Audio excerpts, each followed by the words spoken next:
राजस्थान जाट महासभा के अध्यक्ष राजाराम मील ने कांग्रेस विधायक मुकेश भाकर के अंतरजातीय विवाह से उपजे विवाद के बाद अपने तेवर ढीले कर दिए हैं। 19 मार्च को उनके जयपुर आवास पर कुछ जाट युवाओं ने अपशब्द कहकर चेतावनी दी, लेकिन मील ने पुलिस में कोई शिकायत नहीं दी और युवाओं को माफ कर दिया। मील ने सोशल मीडिया वीडियो में जाट समाज में विवाद न करने और युवाओं को गुमराह न होने की अपील की। उन्होंने जाट एकता और समाज की भलाई पर जोर दिया।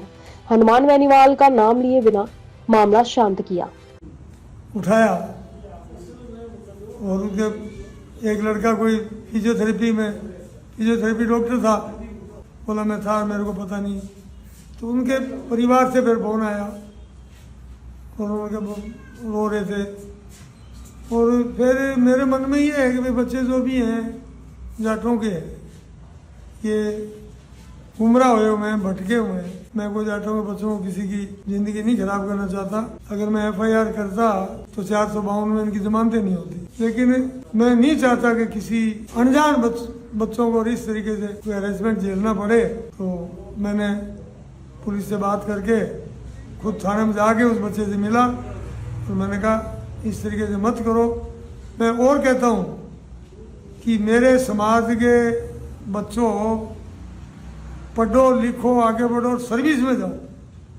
तुम इस तरीके के गलत कामों में मत पड़ो, एल बेल मत करो।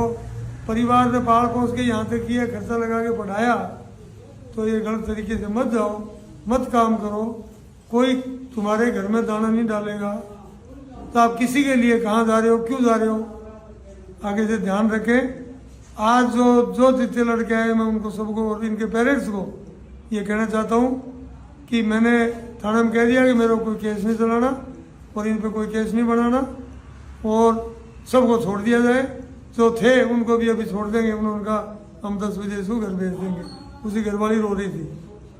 आगे कोई करने की बात नहीं। मैं तो पिछले 26-27 साल से लगा हुआ हूँ समाज के प्रति।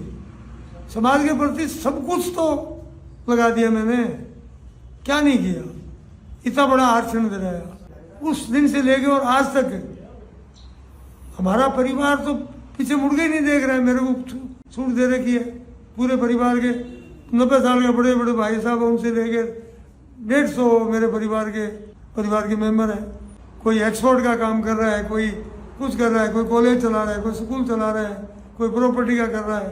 सब आपकी ड्यूटी में लगे हुए। हमें तो फुर्सत ही नहीं कोई गलत तरीके की सोचने की भी। और मैं सुबह से शाम तक ये समाज का काम करता हूँ। 3 दिन मेरे पास संगठन है, संगठन चलाता हूँ।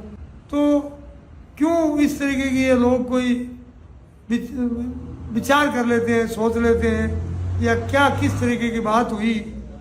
भाई मैंने तो सबसे समझ पकड़ा तब से लेके कोई ऐसा काम ही नहीं किया कि जिसके लिए आज कोई इस तरीके की बात हो। मेरे तो खुद को भी बड़ा अचंभा और ये खराब लगी बात कि इतना कुछ करने के बाद भी अगर मेरे समाज के बच्चे इतना भी नहीं समझ पा रहे हैं। कम से कम कोई काम गलत करने से माँ बाप से तो पूछ लो। उनको तो पता है ना कि मैंने क्या कुछ किया। बुजुर्ग सब जानते हैं क्या कुछ किया। तो गाँव और ढाणी में बैठे हैं, उनके बच्चे आज नौकरी में लगते हैं तो वो याद रखते हैं, वो तो पूछने की कोशिश करते हैं। और हमारे बच्चे जो है लाइन से नहीं भटके, पढ़े लिखे, आगे बढ़े और सर्विस करें और माँ बाप की बात माने और उनके पैसे खराब करके पढ़ाई जो है उसको आगे बिगड़ने की साइड नहीं जाए। मैं यही कहना चाहता हूँ। धन्यवाद।